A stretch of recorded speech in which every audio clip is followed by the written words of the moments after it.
But thank you, and thank you, Catherine, for what was an exceedingly generous presentation.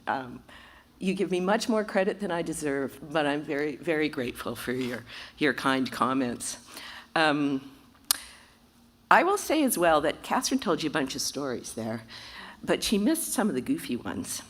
And so I will just refer to the pleasure of living at Government House and having access to a beautiful outdoor pool in the summertime.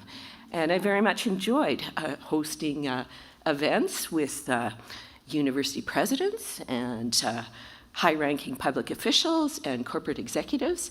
And one event in particular, we had a gender-diverse troupe of university presidents, high-ranking public officials, and corporate executives perform a synchronized swimming routine at Government House, which was not documented. But I will just say that there were certain people present at that event who actually are in the room today. Anyway, it was a ton of fun. I mean, it was an enormous privilege serving as Lieutenant Governor, and 7 years I had a ton of support, which I enjoyed greatly. And the transition is a little challenging, but one particular group that I really appreciated was my honorary aides de camp, who came to me with events and made sure everything was organized and that I didn't step up to the podium before I was actually supposed to speak, stuff like that. And they were absolutely wonderful. But there was one drawback to working with these wonderful people, because sometimes people would come up and they would ask me, you know, could we have a picture? And I think, great, yeah. And I get myself ready to have my picture taken. And then they would give me the phone to take a picture of the guy in the uniform standing beside me. I'm not making this up. It truly happened. So look, I do also want to acknowledge the Lekwungen peoples, the Songhees and the Esquimalt, upon whose traditional territory we gather today, and thank them for sharing these lands in peace and friendship. Aitsquatchel, Stelacha, Aikonis, Konangahela, which is good day, friends. It's wonderful to be among you today, and I do mean that so very sincerely. I will also say, Ananuhiluk Nushkwelequins Aristje, which is, I feel very proud of the work that is done all together. As Catherine noted, I feel enormous pride in providing royal assent to the Declaration of the Rights of Indigenous Peoples Act, which was unanimously adopted in November 2019. And today, British Columbians are witness to and partners with First Nations who are seeking new opportunities to benefit their communities and the province. And as Indigenous peoples advance their goals and develop their own systems of governance, legal and institutional structures will be challenged to evolve. Adapting to new ways of working and interacting requires patience and perseverance, and there will be many pressure points ahead.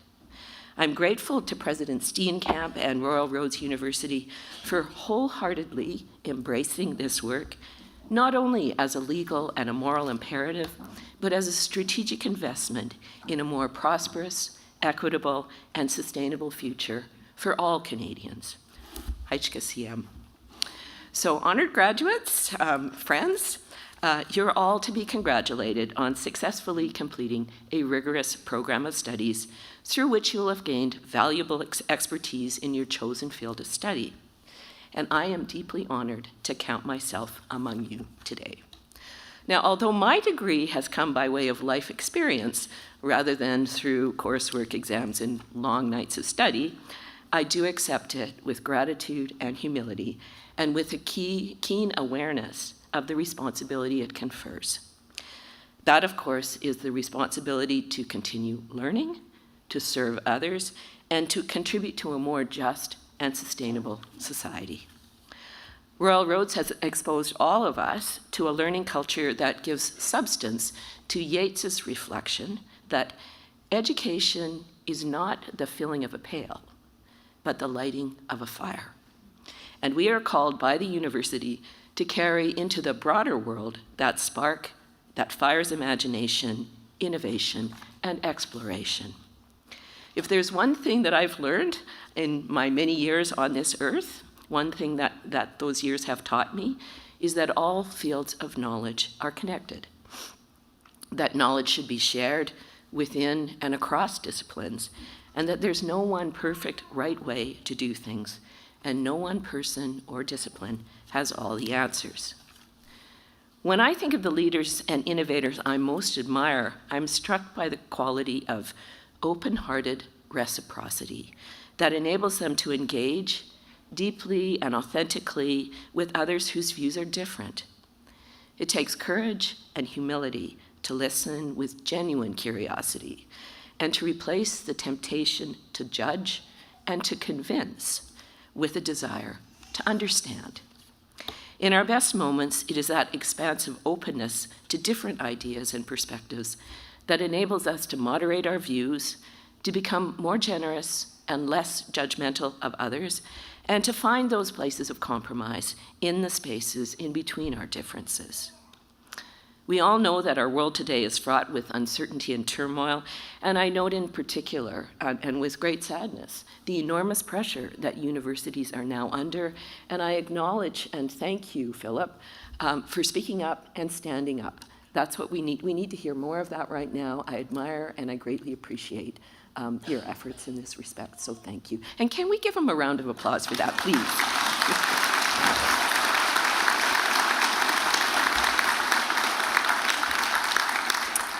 And in this world that is fraught with turmoil, the structures of our very democracy seem fragile and insufficient.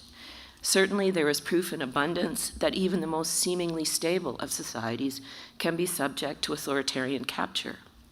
Clearly, we must defend our democratic structures, but more than that, we must practice and nurture the underlying values that shape and define the society that we want. Catherine referred to these. They are a caring community, courage in embracing challenge, and commitment to do better, to be better. This we take from Royal Roads. And as we find ourselves graduating into a world of accelerating complexity, I'm reminded of the saying that for every complex problem, there is a simple, wrong solution. Sadly, there are no easy answers, but that does not mean that we are without ideas and options and a realistic sense of hope for the future. Now, I'm invoking the word hope intentionally, but advisedly. And I want to be clear that hope is not blind optimism or the passive idea that things will simply work out. Rather, it is the active conviction that with courage and ambition, we can claim the agency to make things better.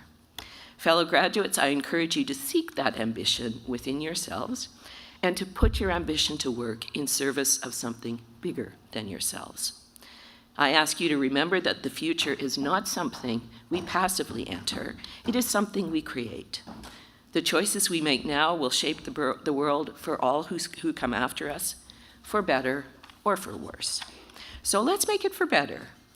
That is my call to action to you today. I ask you to answer that call in big ways and in small, with compassion and generosity, and with all your strength of heart and mind, knowing that the future depends on us.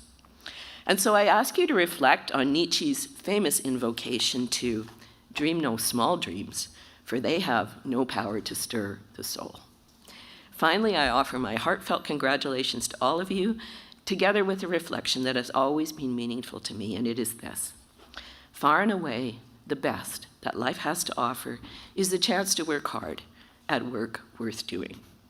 My hope for all of you is to find that kind of satisfaction and meaningful purpose in work and in life. So I will say, never get this right. Live long and prosper. Dear friends, Hajj Kasiyam, and thank you so much for the honor that you have conferred on me. All the best, everyone.